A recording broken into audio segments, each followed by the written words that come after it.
જો પછી શું કરવાનું? આ રીતે આખું ગોળ બનાવી દેવાનું.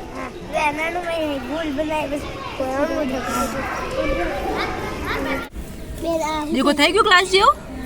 વચ્ચે આપણે પાણી ભરીને પી શકીએ. પણ એ તો શેકાવવું પડે ને. માટલા ક્યારે મજબૂત થાય? ઘરે કુંભાર માટલા બનાવતા હોય ને તો એમાં આપણે માનો કે આવી માટી હોય, માટીમાંથી બનાવેલું માટલું હોય અને એમાં પાણી ભરે તો શું થાય?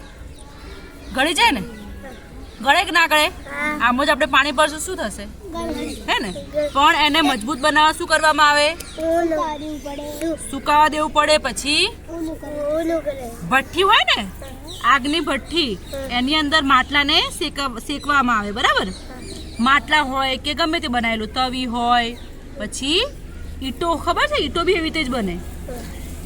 તો ઈંટોને પણ એવી રીતે શેકવામાં આવે. એનાથી શું થાય? મજબૂત થાય.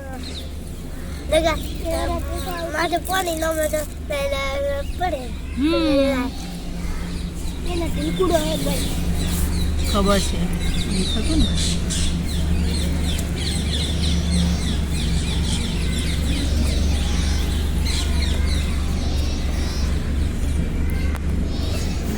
નીચેથી કઈ રીતે કાઢીશું?